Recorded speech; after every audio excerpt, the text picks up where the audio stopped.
Hey guys, thanks for joining us here at Salty Ginger Talk. If you're a returning listener, great to have you back. If you're new to the channel, really glad you joined us. Hope you like what you hear. So our podcast is for people who either want to learn something new or make themselves a little bit better every day. And so today we're going to talk about a topic that is so important. In fact, I would argue that if you could do one thing, if you could master one thing, this would be the thing to master above and beyond anything else. Because if you do this one thing, it's going to have a snowball effect on every single thing in your life: personal, professional, mental health, self-improvement, fulfilling the goals that you want to fulfill, etc., etc. And that one thing is learning to focus on what you can control and not worry about what you cannot control. So we learned this several times in life, and this is one of those things that you can never preach enough or never learn enough.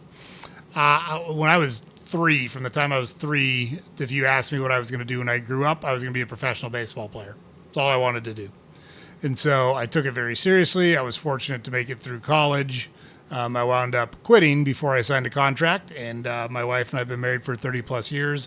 I have no regrets about the decisions that I made. However, I've always had kind of a temper, and it's always been something that was difficult for me to control. And when I was about 13, I was very demonstrative. I was a pitcher, and I was very demonstrative when an umpire would call a ball that I thought was a strike or a strike that I thought was a ball, et cetera, et cetera. And my dad actually told me, hey, do you think that you're going to get more calls by making the umpire look like a jerk and arguing with them or not? And that was a news flash to me, because it was a real epiphany, because it made me realize, hey, I have control over how I react to these situations, and I can create a better situation for myself if my reactions are better. And so from that point forward, I really focused on kind of becoming a robot in those situations. When something was called against me that I didn't agree with, I just let it roll off my back, let it go. You can't change it. You can't unring the bell. It is what it is. You just now got to deal with the new situation. And so that was a personal anecdote from me. I was about 13 at the time, and it really stuck with me ever since. So have I always been good at it? Hell no, I haven't always been good at it. I suck at it sometimes. But it's something that's front of mind. And when I fall down and don't do a good job of it, I try to learn from that situation and say, hey, what did I do here? What caused me to not stay focused, to not worry about or focus on what I do have control over, and compartmentalize and let go of the things that I don't have control over? So today we're going to talk about how that helps you, and we're going to give you some tips on how to do it. And so we hope this is really useful. And again, we will say this: if you can master this one thing, this will make such an impact on your life, you won't even believe it. So focusing on what you can control is going to lead you to more peace of mind. It's going to make you more productive, and it's going to give you all the power in the world, because people can't control you with words. People can't control you with actions. People can't control you in any way if you focus on what you have control over. They can't get to you. They literally can't get to you. And it's such a powerful place to be. So,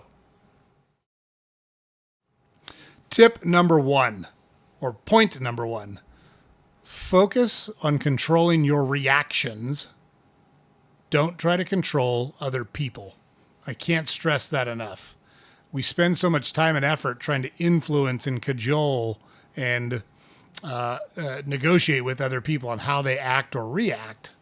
And what we truly have control over is how we react to what happens to us. You cannot control other people's opinions. You cannot control other people's actions. You cannot control other people's emotions. And it's simply a waste of time, energy, and effort to do so. So, as an example, if say you have a coworker who always shows up late, or a family member who won't take your advice, okay, so what? You don't have control over either of those situations. What you do have control over is how you react to those situations, how you set boundaries in those situations, and even whether you decide to engage at all in those situations or not.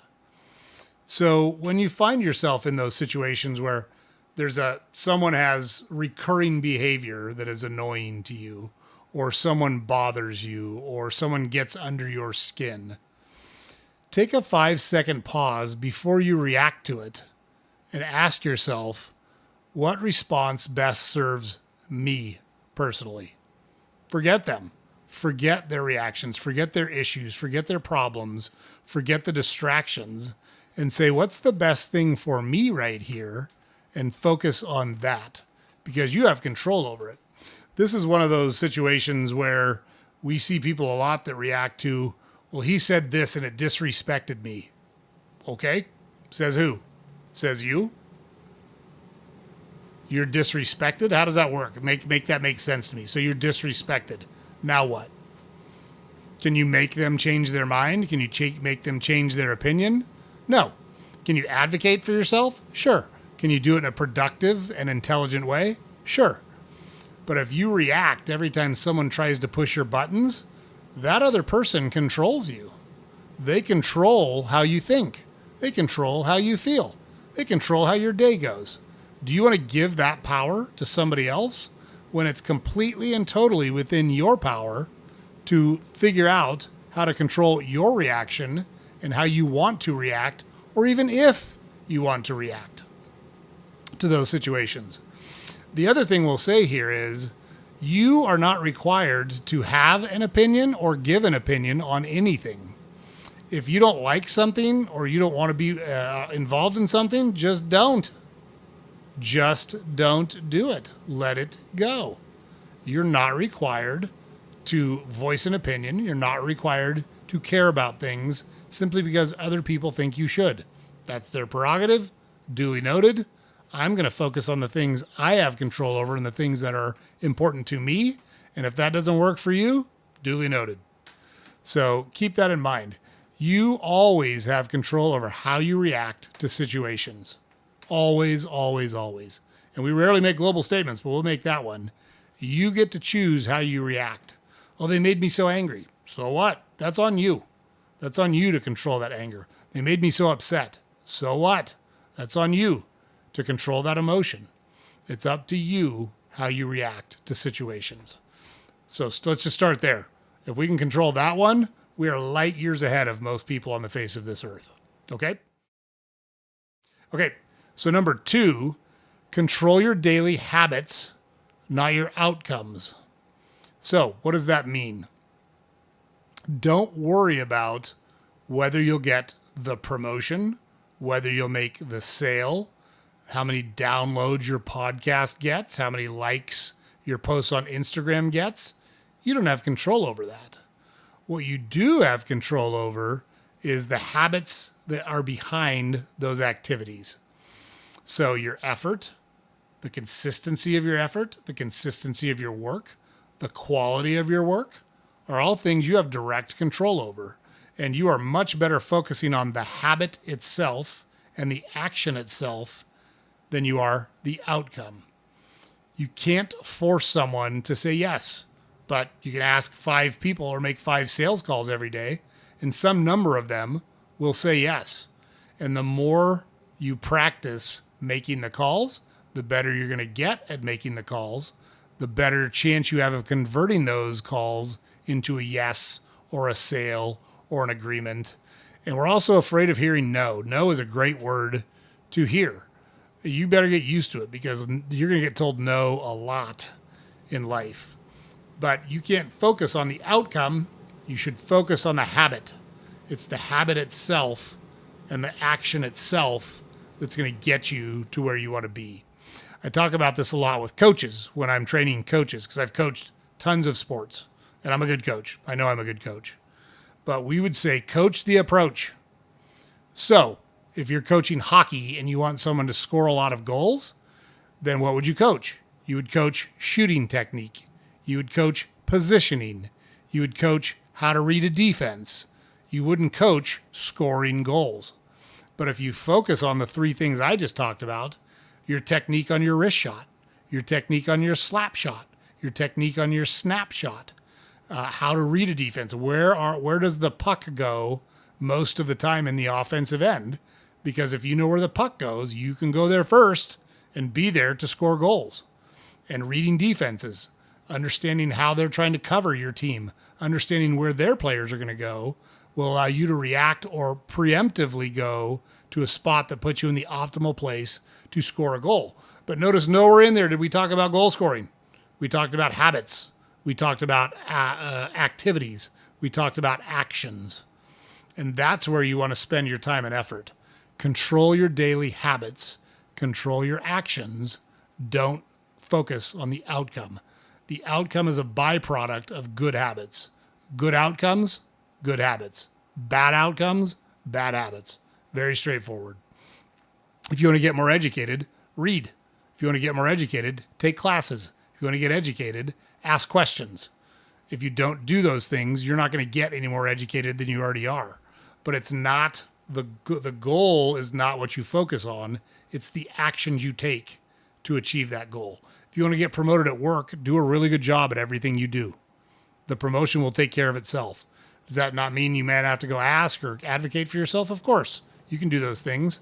But if you're going to go advocate for yourself, you're going to be in a much better position if you can say, I'm killing it at work. Look at all these things that I do on a daily basis.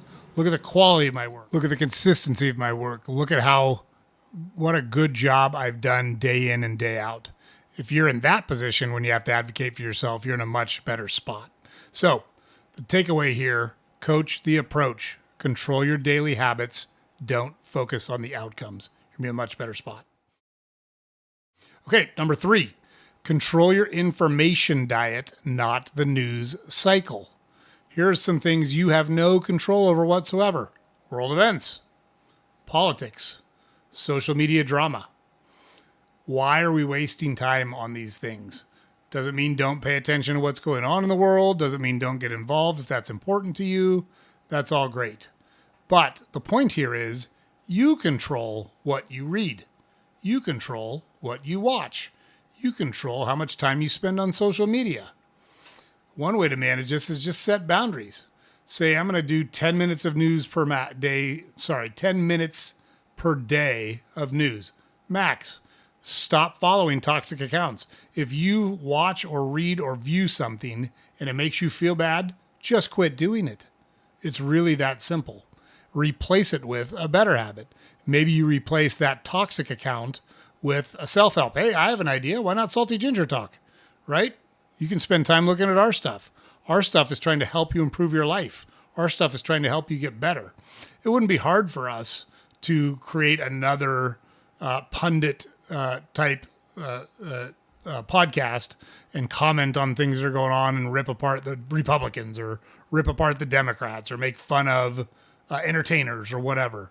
We don't see where that adds a lot of value. Nothing wrong with that. If that's what people do, that's great. It's not interesting to us. We want our lives to get better. We want your lives to get better. And that's where we choose to focus our time and efforts. So you control what you consume. If you don't like something, quit doing it. It's really that basic. So you don't have control over those things that happen, but you do have control over how much you expose yourself to them and if you choose to react to them at all. A lot of them you don't need to react to. We said this at every presidential election. How much does the actual president affect your day-to-day life? Almost never. We hear about these hypothetical situations around Trump. And, oh my God, Roe versus Wade is gone. My daughter's not going to be able to have an abortion. We've heard people that don't have daughters talk about that. You don't know any of those things are true or not. Just stop worrying about them. They don't impact your day-to-day life. Let them go. Control your information diet. You can't control the news cycle. You can't control world events.